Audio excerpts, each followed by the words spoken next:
We have the topic, which is the very interesting one.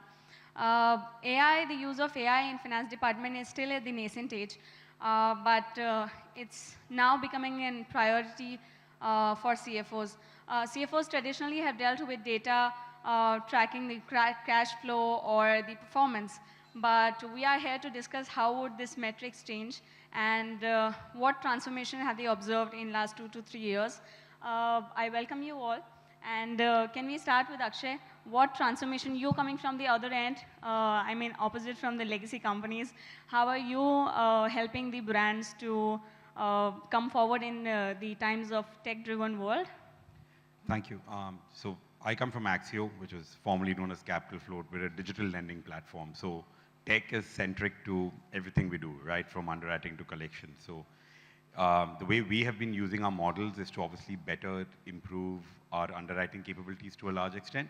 But one interesting development of the last 2 years has been actually on collections. So when someone takes a loan, we are able to predict who might be a high-risk borrower when it comes to repayments, right? So that's an important metric from a cash flow perspective. It's an important metric to understand how do I lend to this segment again? Do I want to lend to this segment again? Where are they coming from? So I think when it comes to something as simple as cash flow forecasting in a lending universe, the algos and the models that we use help us in predicting the stability of cash flows, which in a lending business, money is raw material. So I need to know the frequency and the predictability need to be at a good level for me to know how much I need to borrow. So yeah, that's been a pretty big involvement for us over the last few years. And if you could please tell us what's happening at GSTN in terms of the change and transformation with more of fintech coming in play. And I've been told this is more of technology enabling finance operations and not just fintech per se. What's your take? Thank you. Thank you for giving this opportunity to say something about the fintech. So, like I am Prabin, coming from GSTN. So you know that the total technology platform, the India do business has been changed. And during the past 2, 3 years or maybe 5 years, it's a 5 years since GST has been adopted by Indian businessman or Indian ecosystem or Indian economy. So it's a 5 years. So we have seen it dramatically change the way India do business. It's all about with the help of technology. You see any business segment, everybody is moving towards the technology phenomena. And technology has made possible the business boundaryless. So there is one platform where you can do any business. Either you take any e-com website or any lending platform where we can see that people sitting in somewhere, they can do the total complete end-to-end journey of a lending or borrowing. Like Akshay has said, the insurance business or anything. So total revolution has come in terms of a digitalization of the things. And it is possible with the help of so many other technology as well. If you say that the new age technology, AI, either artificial intelligence, machine learning, now the things are moving towards the blockchain technology, which is very adaptive to prevent the fraud level of things and all. So this kind of a era we are working on. And going forward, it will be more adopted by the people. The way India is growing, where every native or either in a rural area, people are with the help of mobile handset, with the help of telecom, where the rural India can go into the digital platform. So those kind of things we have changed, shifting of business from the traditional method to the digital method with the help of this technology only. And AI has become is a buzzword for any businessman. They came to know with the help of this artificial intelligence, the consumer behavior, how they are behaving, what kind of a product they are looking for. If you see that anything, we browse any site, then subsequently it will come pop up in your, that you want to purchase this, you want to purchase that, or something, those kind of a thing. And every data, whether you have traveled to Goa or some other way, the AI engine, AI technology has helped the business. So I think going forward, it will be a more digital or tech-enabled business or ecosystem we are moving in. I totally agree. Just not being a buzzword, technology is now an enabler in not just finance department, but for every other operation. Before I go to Abhinav, I would also mention we have another panelist joining us virtually, Mr. Kakarea. Hi, if we can have him on screen, please. What would you say how the things have changed in last 2 to 3 years? About technology, I mean, Resham, I think my co-panelist gave examples about consumer business. I mean, think about your personal life. I mean, the way pop-ups you get on Netflix, the recommendations you get on Netflix is itself a use of technology or AI. I mean, which define a consumer preference. Now, I was reading an article which talks about that the investments on AI, ML, or big data, the global spending will get doubled. Currently, we are in the range of 50 billion. We'll be touching 100 billion in the next 4 to 5 years. I mean, artificial intelligence, I don't think so. It's a new kid on the block, or it's at the field, it is developing at a constantly increasing pace. I mean, it's a plethora of use cases while technology has impacted finance. You talk about fraud detection, you talk about risk assessment, whether you talk about customer satisfaction, and including the accounting and the transactional automation. It has touched every domain of a business operations. So back to you, Resham. I feel technology is all over. I joining this call sitting in Mumbai probably is the technology, which is helping us in a digital way. Absolutely. Abhinav, you catering to your consumer base from end to end, I mean, encapsulated within the technology framework. How has it been for you? Yeah. Hello, everyone. I'm Abhinav from PharmEasy. I'll start from a quote from Oren Harari.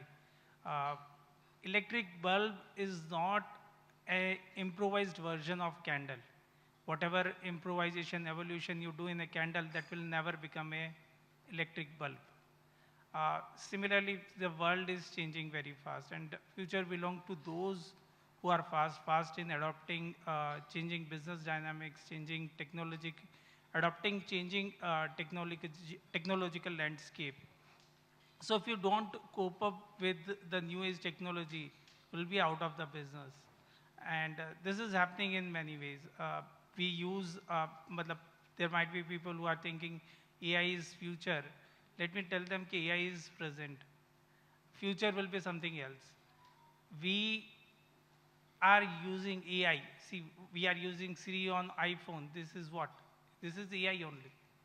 We are using Google Android phone, multiple things. What is this? This is AI only. They are converting our instructions from voice to command. This is what? AI. And there are multiple use cases we are using in our day-to-day life that we need to understand. We need to embed them in our business so that we can come up to the pace. So I believe we need to invest in AI at whatever level we are. And we have various examples with us. Not only my company, there are multiple companies who are using AI in various functions, not only finance, but in every function we can use AI. And with AI, you'll get more accuracy, you'll get more automation, more authentic data, speed will be very fast. And that will bring anatomy to your org structure as well. So that's it. India is now home to 105 unicorns, out of which 21% is fintech. Totally fintech. Before I go to Mr. Dokania, I would like to come to Mr. Kakarea. I mean, always talking about legacy companies, it has been always difficult to adopt the new gen technology. And I mean, would you please talk about how are you welcoming technology in your finance operations, and how welcoming are you in terms of technology inclusion? Yeah, I mean, any change, whether it is adoption of technology, is a change management process which you need to start, right? And when finance has started moving from managing books to co-piloting businesses, you are leading this change as well. So just for reference, I manage supply chain and technology in addition to my finance role in my organization. So how are we doing it? In my current organization, we are a distribution network dependent organization. So our products get sold across the country, across multiple point of sales. It more or less resembles a FMCG setup. So if I am thinking about a business and managing processes which is spread across geographies, I have to have technology across an accounts payable, an accounts receivable, my treasury management, uh, and at the same point of time, my customer management as well. So whether we have deployed CRM tools, whether we have automated account processing through OCR, whether we have adopted tools to manage fraud detection, again, collections. It is all across. I don't think so. We could live without democratizing data. And if you need to democratize data, you need to give the tools and probably technology in the hand of every individual in an organization. So we have used data to enable sales at multiple points of uh, distribution network, and a sales individual can look into an account history, can look into the pricing model offered to him, and call probably enable a pricing decision at that point of time itself when he's sitting across the table. And that's not possible without leverage of a technology. I totally agree. Any business domain or any industry cannot leave technology behind in today's time. Mr. Dokania, I mean, if you would like to highlight what are some of the complexities, if I would want to know, you faced in terms of including the technology in your regular operations and functions, and what were the consequences? Thank you, Resham. I think in particularly in GSTN, our job is to make other people tech enable. Like inside GSTN, like we have a team where we enable technology, but more important is how we enable the other business organization. GSTN is creating that ecosystem to enable the other business entities to do business smoothly. So that's the reason that you have find that we have launched that e-way bill system, e-way bill. Earlier you have an experience that in all these toll naka trucks are standing for quite a long time, and there is a loss of labor, loss of resources. With the help of technology, that e-way bill has come into the place, and we have seen the smooth flow of a business. Likewise, e-invoice. E-invoice is a complete digital revolution that India has never seen, where every business, B2B business has come into the tech-enabled platform on a e-invoicing system, where you can have a track of your business and track of your vendor, AR, and total AP and everything in a same, again, digital platform. Your vendor invoice and your seller invoice and your purchase invoice can talk to each other through the common software. So those kind of things has been derived with this technology that GSTN is providing the platform and tool. So it's a phenomenal. I think the kind of one study World Bank has given, and you have seen that India has moved, the ease of doing ranking of India has increased phenomenally, and the total attribute and contribute to the GST, the technology has been provided by GST, either in terms of a e-way bill, either in terms of a e-invoice, and the integration of through API through the various other stakeholder, like either FASTag or other things. So all the other country is trying to replicate that kind of a model that GSTN has provided. Thank you. Mr. Sharma, I mean, would you like to add on this? And when you indulge in conversation with your consumers and with your clients, what kind of complexities and challenges do you foresee, I mean, do you encounter in terms of integrating the technology in their traditional setups of operations? Do you have any a particular anecdote to share? We come from a slightly different world. Without the evolution of technology as it is today, we probably wouldn't exist. So the earlier panel was talking about how the next generation of consumers are buying, selling. We are embedded finance. We are there because they are living their life in that manner.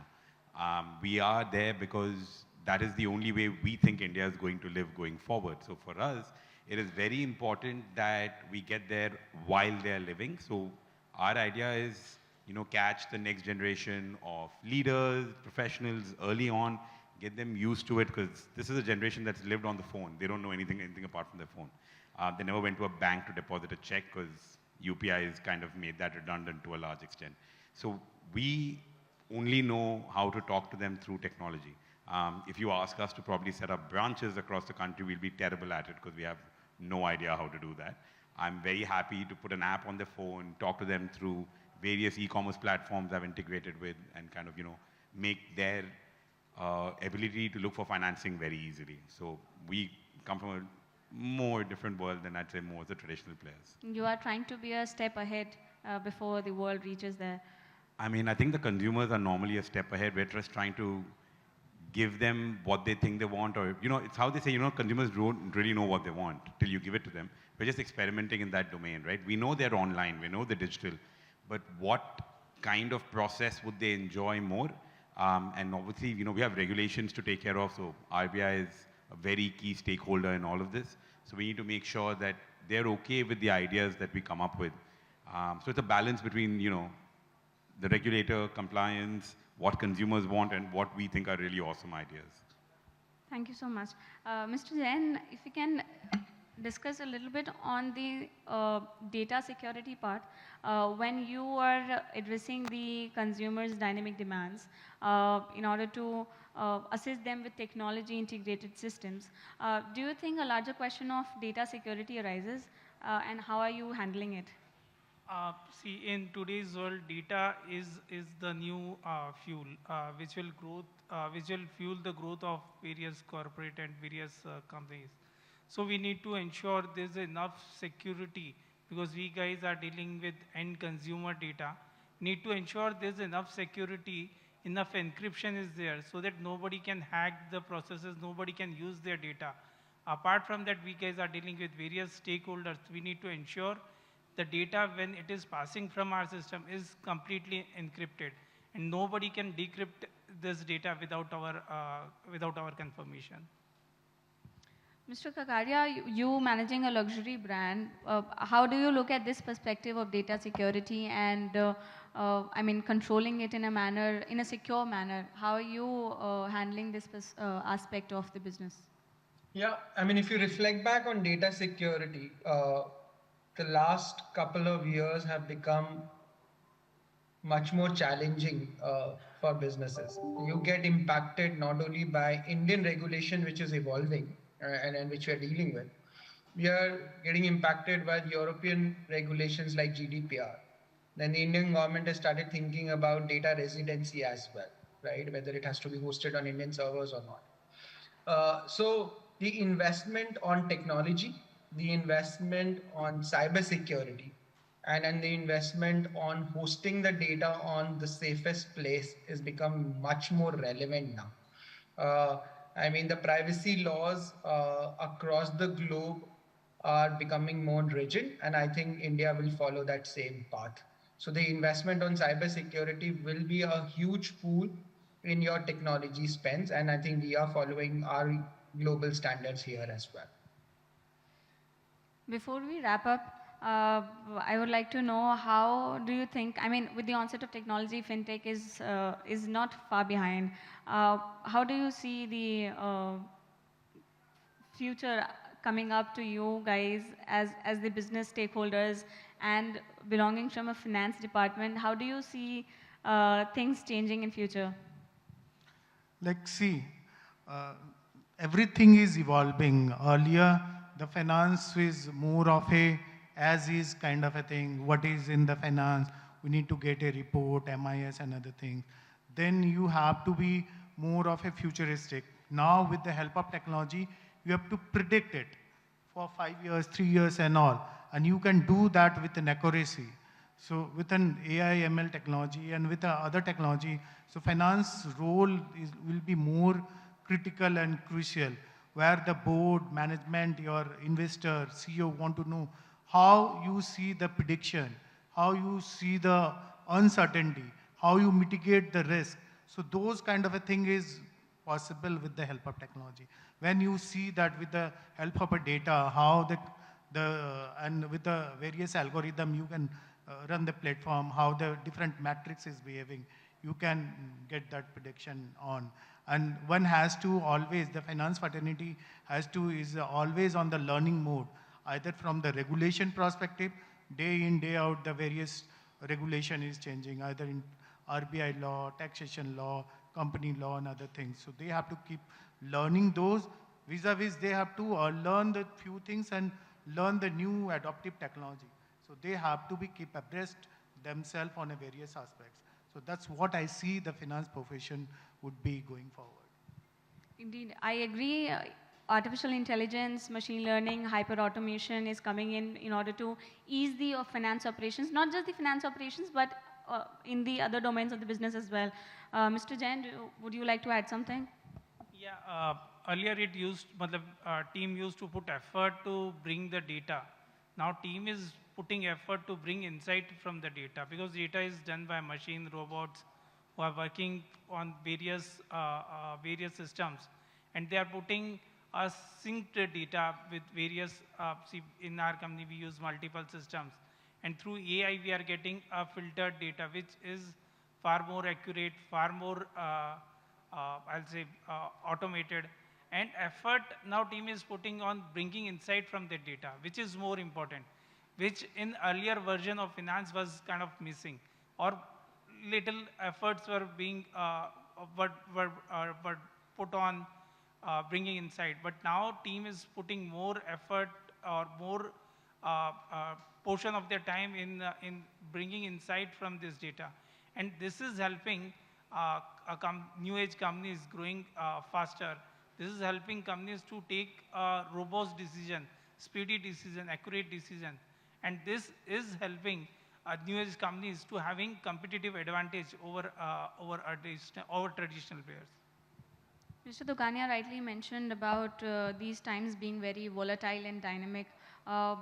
Everything is changing very swiftly and transforming the various functions of any business. Mr. Sharma, how do you look at the future? I think we are to a certain extent, right? Especially in the finance function. I think if you asked 10 years ago, folks who were CFOs, if they would expect to be doing what they're doing today, the pace at which they operate and the role they're expected to, I'd be very surprised if you got a 10% answer saying, yeah, we're business partners and we're expected to be strategic, guys who give strategic insights. That wasn't the case, right? Because accounting, bookkeeping, taxing, reporting was the norm. And like hum dhanda karte hain, aap accounting karo was the norm across the board, right? I think what's evolving right now is, as the world's gotten more uncertain, is how do you take this decision? How do you plan for these decisions? Which is where folks who actually get finance are able to be enablers in business, right? So, there are a lot of organizations and forums where I go, people who are like, finance are the brakes of the vehicle, right? I'm like, that's a terrible analogy. You're actually the fuel. Because if you're a brake, by design, you're just thinking your job is to say no to everything. Well, actually, my job is to ensure that the fuel's running, so the vehicle's running. So it's super important that that mindset change happens, and it's happening already. So from an overall finance function perspective, we are living the future. Now, how tech changes is, tech's going to evolve. And I can assure you, none of us in this room know how it's going to evolve. So we have to adapt to technology, see what that does to us, and then we adapt to the uncertainties of the business. So it's a fun role for that reason, right? It's a lot of uncertainty everywhere, and we get to see it first across the board. I think it's a very fulfilling cycle altogether. Mr. Kakarea, your closing comments? So, lovely thoughts here. Just reflecting on the role of finance. My colleague said the roles of finance have changed. I think I've seen a lot of finance people leading businesses, which is only possible because you have standardized processes, you have learned, you have provided insights, and now you're moving forward. The second aspect is, look at the VUCA world we have managed, whether it was COVID, whether it was inflation, the price of oil, and whether there are external changes, the regulations. So much have changed. And since finance team have kept their head high, managed business operation. And I love one of my friends said, we have kept the engine running without knowing which turn I need to take, which new business I will be thrown in, and then I still need to survive. So I personally feel that the finance has started not only co-piloting businesses, but probably advising the stakeholders at what should be our next investment be. So we are living the future. I totally echo the thoughts. I also echo the thoughts. CFOs are now taking the front seat in decision making and fueling the organization. And we discussed how agile are companies right now. They are going back to their drawing boards and having a look. How do we change it? How do we integrate the technology and fintech per se in their operations for a better future if we look at it from a macro lens. This was a very, very insightful conversation. Thank you, Mr. Kakarea, for joining in. Thank you so much, all the panelists. Thank you. Thank you so much.